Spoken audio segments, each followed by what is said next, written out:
सभी मित्रों को मेरे बहुत बहुत प्रणाम। ओशो की मूर्ति का अनावरण आज हुआ। मूर्ति के संबंध में ओशो ने एक विस्तृत प्रवचन दिया है। उनकी एक प्रवचन माला है गहरे पानी पैठ, करीब करीब 2 घंटे का प्रवचन है। मूर्ति के माध्यम से अमूर्त परमात्मा तक कैसे पहुंचे, उसकी पूरी साइंस। यह प्रवचन जिस किताब में प्रकाशित हुआ है उसका नाम है मैं कहता आंखन देखी। तो जिन मित्रों को रुचि हो इस किताब को आप डाउनलोड कर सकते हैं oshofragrance.org की वेबसाइट से। अगर आप प्रवचन का ऑडियो सुनना चाहते हैं तो बहुत ही महत्वपूर्ण प्रवचन है। मैं कहता आंखन देखी oshoworld.com की वेबसाइट पर वहां पर आप सुन भी सकते हैं और पढ़ भी सकते हैं। मूर्ति के ऊपर एक छोटी सी घटना याद आ रही है, वह मैं आपसे कहूं। थाईलैंड में ऐसा हुआ कि एक चौड़ा रास्ता बनाया जा रहा था और रास्ते बनाने के लिए जरूरी हो गया कि एक मंदिर को हटाया जाए, उसको दूसरी जगह विस्थापित करके नया मंदिर बनाया जाए। उस मंदिर को तोड़ना जरूरी था, तो वैसा ही इंतजाम किया गया था। मूर्ति बहुत बड़ी थी, मिट्टी की मूर्ति। उसको क्रेन से उठा के ले गए और जहां नया मंदिर स्थापित होना था वहां जाके मूर्ति को प्रतिष्ठित किया। रात को तेज आंधी तूफान आया, बहुत बारिश हुई। सुबह जब मंदिर के पुजारी वहां आए तो वो देख के हैरान हुए कि उस बुद्ध की माटी की मूर्त में से कहीं कहीं से कुछ मिट्टी बह गई है, दरार आ गई है। क्रेन से उठाने में कहीं क्रैक आ गए थे, वहां पानी घुस गया, कुछ मिट्टी बाहर बह गई और कुछ चमकदार चीज नजर आ रही है। तो खरोंच को और देखा तो हैरान रह गए, आंखें फटी की फटी रह गईं। वो वास्तव में मिट्टी की मूर्त नहीं थी, भीतर सोने की प्रतिमा थी। वो विश्व में सबसे ज्यादा वजन वाली सोने की प्रतिमा है बुद्ध की, लेकिन ऊपर से मिट्टी थोपी गई थी। तो इतिहासविद अनुमान लगाते हैं कि शायद ऐसा हुआ कि इस प्राचीन मंदिर पे कभी दुश्मनों ने आक्रमण किया होगा मूर्ति को लूटने के लिए। तो मूर्ति को छिपाने के लिए पुजारियों ने उस पर मिट्टी थोप दी। फिर हजारों साल बीत गए, सब लोग उसको माटी की मूर्त ही समझते रहे, भूल ही गए इस बात को कि हमलावरों से बचाने के लिए ऐसा किया गया था। संयोग की बात, पता चला कि वो तो सोने की मूर्त है। कुछ ऐसा ही हर मनुष्य के संग हुआ है। हमारे भीतर भी परमात्मा की परम मूर्ति विराजमान है, भीतर ओंकार का नाद गूंज रहा है, हमारे भीतर परम ज्योति प्रकाशित है। लेकिन ऊपर ऊपर से विचारों की परत, भावनाओं की परत, कामनाओं की परत, ये थोड़ी सी मिट्टी जम गई है। और हम भी लंबे समय में यही मानने लगे हैं कि हम भी एक माटी के पुतला हैं, जबकि हमारे भीतर परम तत्व सच्चिदानंद स्वरूप स्वयं परमात्मा मौजूद है। तो मूर्ति का अनावरण हमें अपने भीतर भी करना है, और जो परत है विचारों की, भावनाओं की, स्मृतियों की, कल्पनाओं की है बस। तो कोई बहुत ठोस वस्तु भी नहीं है, मिट्टी तो फिर भी ठोस चीज है। हमारे भीतर जिनसे हम ढके हुए हैं वो बिल्कुल हवाई काल्पनिक चीजें हैं। उसको हटाना भी बहुत आसान है। मिट्टी को हटाने के लिए तो फिर भी कुछ मेहनत करनी पड़ेगी। हमें भीतर अपने परमात्मा को अनावृत करने के लिए, उघाड़ने के लिए सिर्फ सजग होना है, ध्यान सीखना है। हम ज्यादा से ज्यादा होशपूर्ण होते जाएं, वह परत विचारों की बंद हो जाती है, उघड़ जाती है, भावनाओं की परत निकल जाती है। संत कबीर साहब ने कहा ना, घूंघट के पट खोल तो कुपिया मिलेंगे। ओशो ने इस वचन को समझाते हुए कहा कि 3 प्रकार के घूंघट हैं, 3 आवरण हमारे ऊपर पड़े हैं। एक है शारीरिक क्रियाओं में व्यस्त होने का आवरण, दूसरा है मानसिक क्रियाओं में, सोच विचार में डूबे रहने, ऑक्यूपाइड रहने का आवरण, और तीसरा है भावनाओं में डूबे रहने का आवरण। 3 घूंघट हैं, एक के ऊपर एक। सबसे ऊपर डूइंग्स क्रियाएं, उसके भीतर थिंकिंग सोच विचार, और उसके भीतर फीलिंग्स भावनाएं। थोड़ी देर के लिए अगर ये तीनों रुक जाएं, थम जाएं, तो घूंघट उघड़ जाते हैं और भीतर विराजमान उस परम प्रिय की मूर्त, अपने भीतर के परम तत्व का एहसास हमें हो जाता है। तो मामला बहुत सरल है, कोई ठोस मिट्टी की परत नहीं है, हवाई बातें हैं बस, और कुछ भी नहीं। जरा सी सजगता और वह परत उघड़ जाती है, घूंघट उतर जाता है, और हमारे भीतर वो जो अमूर्त विराजमान है उसका अनावरण हो जाता है। हम सौभाग्यशाली हैं, आज इस छोटे से मंदिर में आप सबके बीच मौजूद हैं और ओशो की मूर्ति का अनावरण हुआ। बहुत ही सुंदर और प्यारी मूर्ति है। तो जब आप मूर्ति वाला ओशो का प्रवचन सुन लेंगे, उसमें आपको ठीक समझ में आएगा कि मूर्ति का कैसे सदुपयोग करें कि हम मूर्त से अमूर्त की ओर पहुंच जाएं। अब मैं निवेदन करता हूं माँ प्रिया जी से, एक प्यारा भजन कराएंगी, ओशो बोल ओशो ओशो बोल। उसके बाद फिर हम भीतर अमूर्त में डूबेंगे। भजन कराने से पहले आप सबको याद दिला दूं कि ये जो मंदिर बना है, ये मंदिर इस बात का प्रतीक है, इस बात की याद दिलाने के लिए, हमें प्रेरित करने के लिए कि हर एक मित्र जो बैठे हैं, हम सब मंदिर बन जाएं ओशो के, और इस मंदिर में, इस देह के मंदिर में ओशो की चेतना का अवतरण हो। ओशो ने हमें बार बार याद दिलाया, तुम्हारे भीतर बैठे परमात्मा को प्रणाम करता हूँ। उस बात को, उस प्रेरणा को हम ग्रहण करें, और हमारे भीतर जो संभावना, जो बीज छुपा हुआ है ओशो चेतना को छूने का, वो हम इस मंदिर के माध्यम से रोज रोज जो हम बाहर देखते हैं वही हमारे भीतर जाता है। बाहर हम जो करते हैं वही हमारे भीतर का आचरण और परिणाम और रूपांतरण लाता है। तो बाहर भीतर बन जाए, जो क्रियाएं हम रिपीट करते हैं वही हमारे सबकॉन्शियस में जाती हैं, और जो हमारे सबकॉन्शियस में वैसा हमारा जीवन हो जाता है, और जैसा हम जीवन जीते हैं वैसे वैसे एक दिन हम जब मृत्यु आएगी तब उसके लिए हम वैसे, हम प्रभु को समर्पित होकर, अपने गुरु के चरणों में अर्पित होकर, इस विराट, ये जो एक छोटा मंदिर है सबके देह का मंदिर, के विराट मंदिर में लीन हो जाएगा। तो ये मंदिर एक बहुत बड़ी बात की शुरुआत है, और आप सबको, आप सब बड़े सौभाग्यशाली हैं कि आप सब इस घटना के साक्षी हुए हैं, और हम सबको, हम सब अपने सौभाग्य पर नाज करते हैं कि ओशो, ओशो अभी यही है। ओशो कभी पास्ट टेंस में नहीं हुए, ओशो अभी यही है, और वो सदा यही है।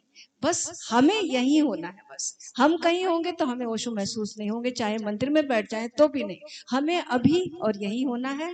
तो ओशो यही हर एक के हृदय में होंगे और हर एक फील कर पाएगा। तो आए अब हम ओशो की याद में, ओशो ओशो बोल मनवा, ओशो ओशो बोल। शुरू में एक दोहा है कबीर साहब का, उसको गौर से सुनना, घूंघट के पट खोल रहे तो को पिया मिलेंगे। तो ये जो 3 प्रकार की व्यस्तताओं का घूंघट स्वामी जी ने बताया, इनको हम कैसे खोल सके, बाहर की क्रियाओं से नाचते गाते हुए ये घूंघट आसानी से खुल जाते हैं। और घट घट में वो साईं रमता, कटुक वचन मत बोल। सबके भीतर वही परमात्मा, वही ओशोमय चेतना मौजूद है, तो फिर कटुक वचन कैसे बोल सकते हैं किसी को। अगर ये बात याद रह जाए तो हमारा जीवन मधुर वाणी से और प्रेम से भर जाता है। आए अब हम सेलिब्रेट करते हैं, सब गाएंगे ओशो ओशो बोल मनवा, ओशो ओशो बोल। शुरू में दोहा है, उसको सुनेंगे। आइए खड़े हो जाए।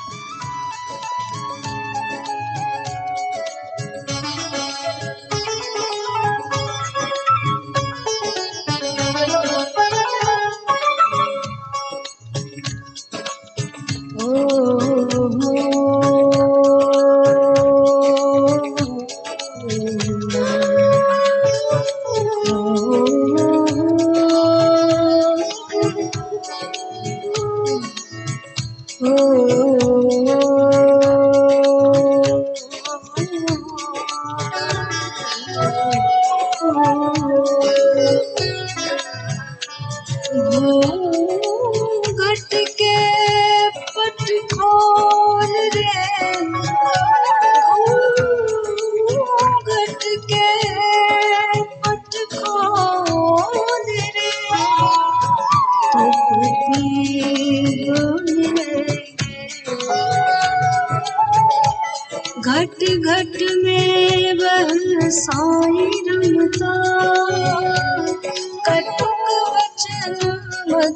बोल रे, कटुक वचन मत बोल।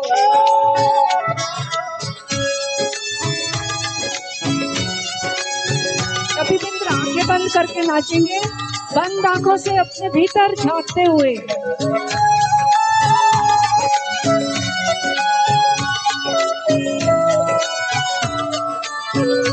सभी मित्र आंखें बंद करके ओशो ओशो बोल मनवा, ओशो प्रेम में डूबे नाचे।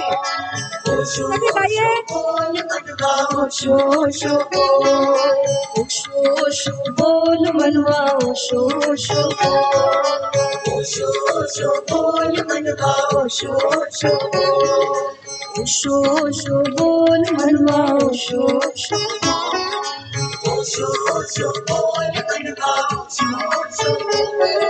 ध्यान प्रेम की आला पीकर,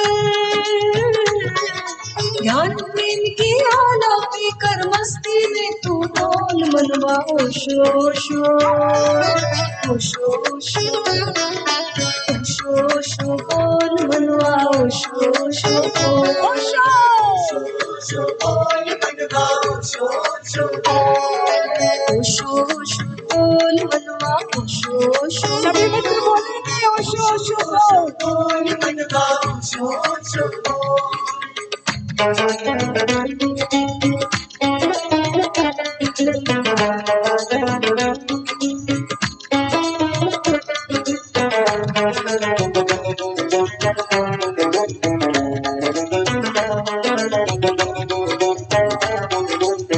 सुमिरन लगन लगाए के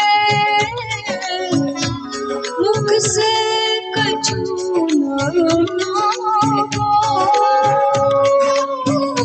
बाहर के पट बंद करके अंतर के पट को, अंतर्मुखी शक्ति की धारा अभी यही आनंद का धारा, अभी यही आनंद का धारा, अभी यही आनंद का धारा है। कितना यह जीवन प्यारा है, कितना यह जीवन प्यारा, अक्सर अनमोल मनवा, ओशो ओशो, ओशो ओशो, ओशो ओशो बोल मनवा, ओशो ओशो बोल, ओशो ओशो बोल मनवा, ओशो ओशो बोल, ओशो ओशो बोल मनवा, ओशो ओशो बोल।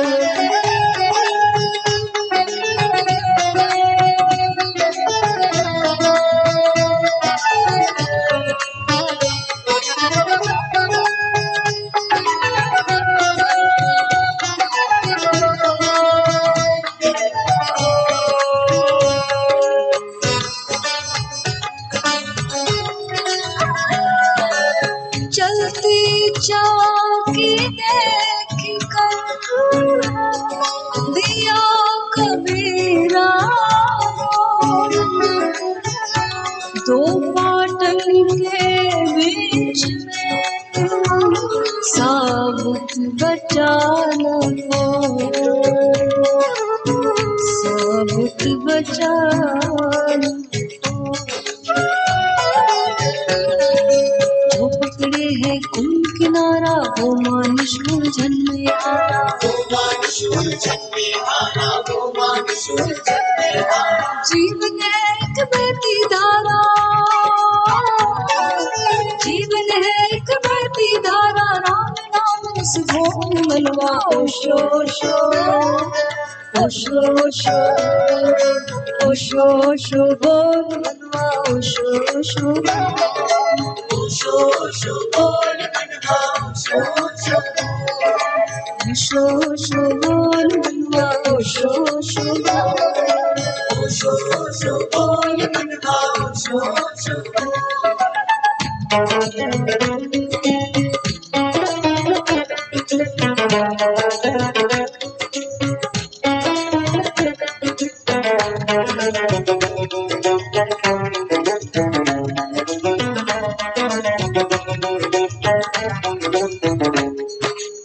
सोने महल में दिए न मांगले, आसन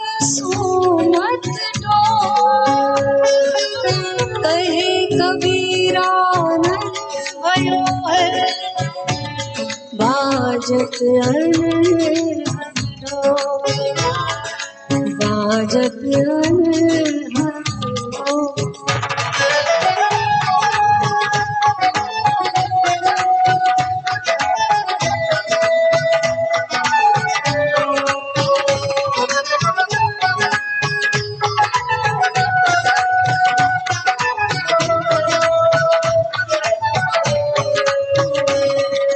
ओशो ने शिष्यों को जगाया अंतस का लोक दिखाया अंतस का लोक दिखाया अंतस का लोक दिखाया शाश्वत का संगीत सुनाया शाश्वत का संगीत सुनाया पी पायो अनमोल मनवा ओशो ओशो ओशो ओशो ओशो ओशो बोल मनवा ओशो ओशो ओशो ओशो बोल मनवा ओशो ओशो ओशो ओशो बोल मनवा ओशो ओशो ओशो ओशो बोल मनवा ओशो ओशो ध्यान प्रेम की ओलो पीकर ध्यान प्रेम की ओलो पीकर मस्ती में तू डोल मनवा ओशो ओशो ओशो ओशो ओशो ओशो बोल मनवा ओशो ओशो ओशो ओशो बोल मनवा ओशो ओशो ओशो ओशो।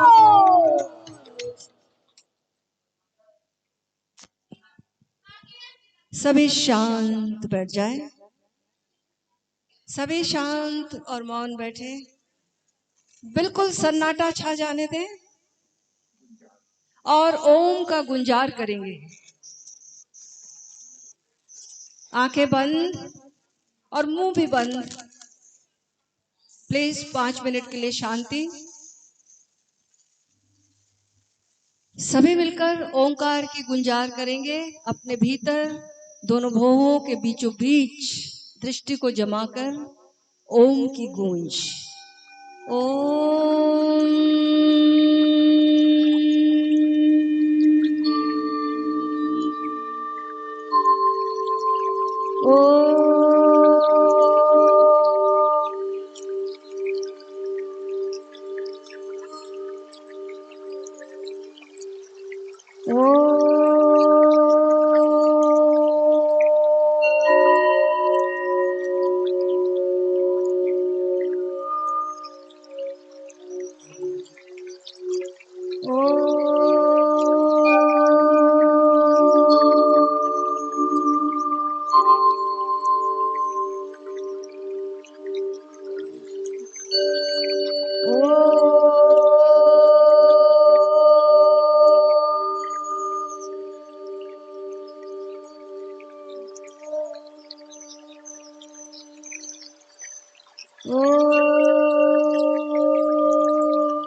अब अपनी ध्वनि का वॉल्यूम कम करते जाएं, धीमी आवाज में ओम करें।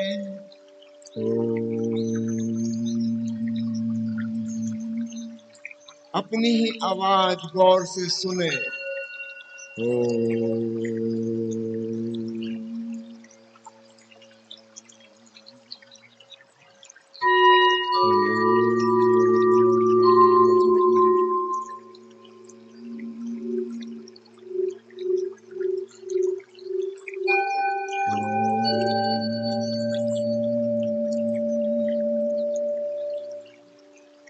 अपना वॉल्यूम और कम कर लें, बिल्कुल धीमी आवाज।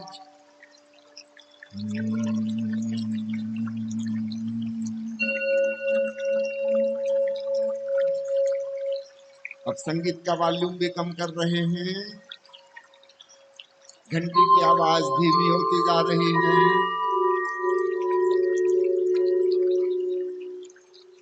अब बिल्कुल चुप हो जाएं, हम कोई आवाज नहीं करेंगे। घंटी की आवाज, पंछियों की आवाज, पानी बहने की आवाज संगीत में आ रही है। संवेदनशील होकर सुनेंगे।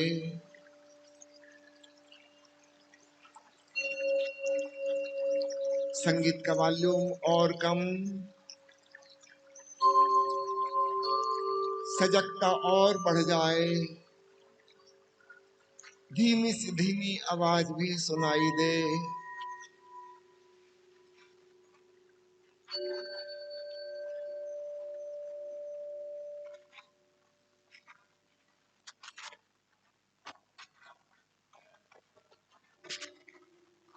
अब बाहर का संगीत भी बंद होता है। आप भी ओम की ध्वनि बंद कर दें। सिर्फ सुने जो भी ध्वनि सुनाई दे रही है। ट्रैफिक की आवाज, कूलर की आवाज, जो भी आवाज आ रही है केवल शांत होकर स्वीकार भाव से सुने। हम शारीरिक रूप से कोई क्रिया नहीं कर रहे इस समय। एक घूंघट उतर गया। भीतर हम अत्यंत सचेत और सजग हैं। विचारों का घूंघट भी हट गया और हम किसी भावना में नहीं हैं। ना अच्छी ना बुरी कोई भावना नहीं। आखिरी घूंघट भी हट गया। अब गौर से देखें क्या बचा। भीतर एक चैतन्य है, कॉन्शसनेस। रात्रि के आकाश जैसा भीतर नजर आ रहा है और वह आकाश चैतन्यमय है। Conscious inner space echoing with divine melody. उस आकाश में एक सूक्ष्म संगीत गूंज रहा है, ओम की ध्वनि के समान।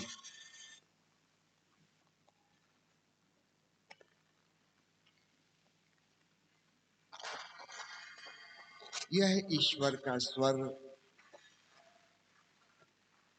जिसका कोई आकार नहीं, कोई रूप नहीं।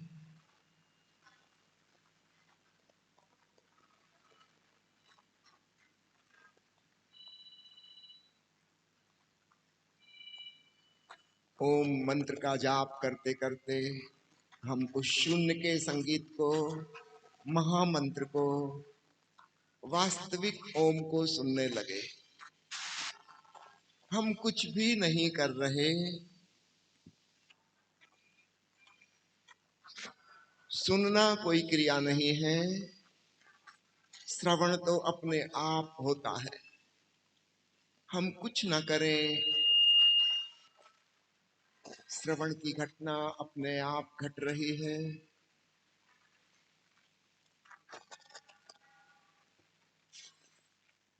श्रवण तो रात को भी होता है जब हम सो जाते हैं।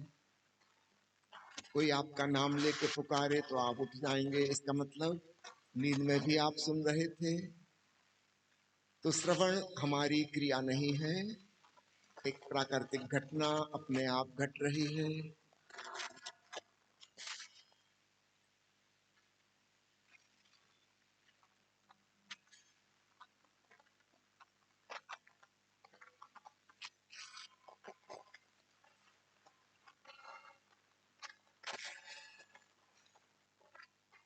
सुनते सुनते शांति और गहरी होने लगी।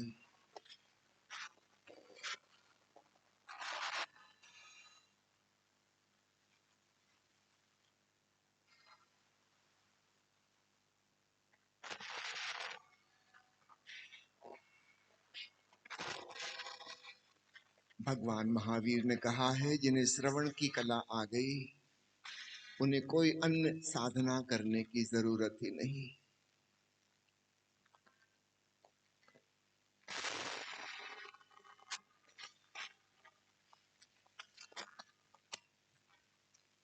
एक मिनट और।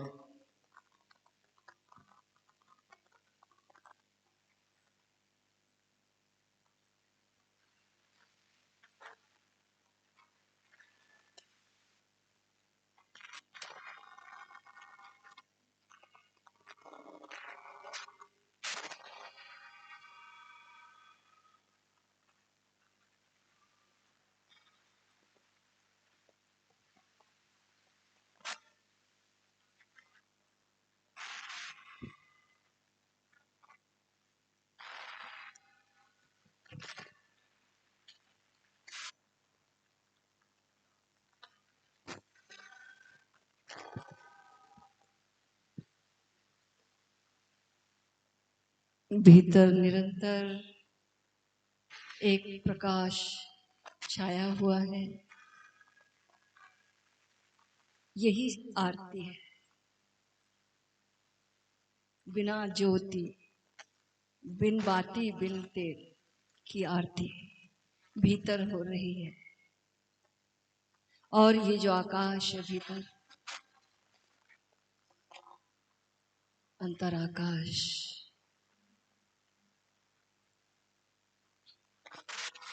यही अंतर्यामी भगवान कृष्ण कहते हैं, यही मैं हूं, यही भगवान कृष्ण है, यही ओशो है, यही हमारी आत्मा है, यही चैतन्य है, यही हमारा ज्ञाता स्वरूप है, यही हमारा स्वरूप है। ये जो हर शरीर जीवन का मंदिर बन जाए और इसके 4 स्तंभ ओशो ने याद दिलाए हैं, याद दिला दूं। पहला स्तंभ जीवन का सम्मान। इस ओशो मंदिर के पहला स्तंभ है जीवन का सम्मान, जिसमें हमें जीवन उपहार स्वरूप मिला है, इसका एहसास हो। जीवन कोई पाप का फल नहीं है। जीवन हमें परमात्मा ने एक गिफ्ट दिया है और ये बीज के रूप में है। जन्म एक अवसर है जिसे हमें, जैसे किसी बीज को हम पानी दें, खाद दें, धूप दें, रक्षा करें, फिर उसके बाद तो फिर उसमें अंकुरण आता है और अंकुरण से फिर उसका वृक्ष बड़ा होता है। तो ऐसे ही इस बीज को हम आगे के जो स्तंभ है उसमें पानी देने की बात है कि जीवन का सम्मान। दूसरा जो है ध्यान। ध्यान जब हमारा ध्यान हमेशा बाहर है, दूसरों के प्रति है, ये ध्यान स्वयं पर लौटे, स्वयं से अपने भीतर तक, अंतराकाश तक पहुंचे, तब इसमें पानी मिलता है ध्यान का। और ये वृक्ष बड़ा होता है तो फिर इसमें प्रेम के फल लगते हैं। तीसरा स्तंभ है प्रेम। जब हम प्रेम में जीने लगते हैं, भीतर आनंद है तो बाहर फिर प्रेम आता है। तो बात तीसरे स्तंभ की याद रहे। तीसरा स्तंभ है प्रेम और चौथा है ओंकार, तुरी, ये ओशो कहते हैं इसको, अनाम, वो चौथा, द फोर्थ, जो गूंज रहा है ओंकार के रूप में, शब्द के रूप में, नाम के रूप में, वो चौथा स्तंभ है। इसमें से एक भी स्तंभ अगर हमने कम किया तो ये जीवन, ये ओशो का मंदिर नहीं रह जाएगा, ये मंदिर हो ही नहीं सकता।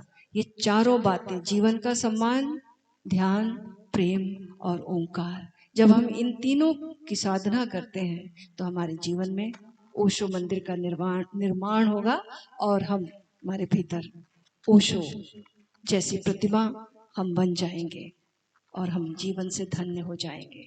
जय ओशो। धीरे धीरे आंखें खोलें, अपने दोनों हाथ रगड़ कर आंखों पर फेरें और धन्यवाद देते हुए ओशो को, सब ओशो शरणम गच्छामि में जमीन पर माथा टेकेंगे। ओ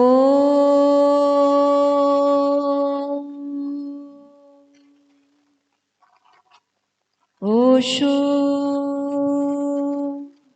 शरणं गच्छामि।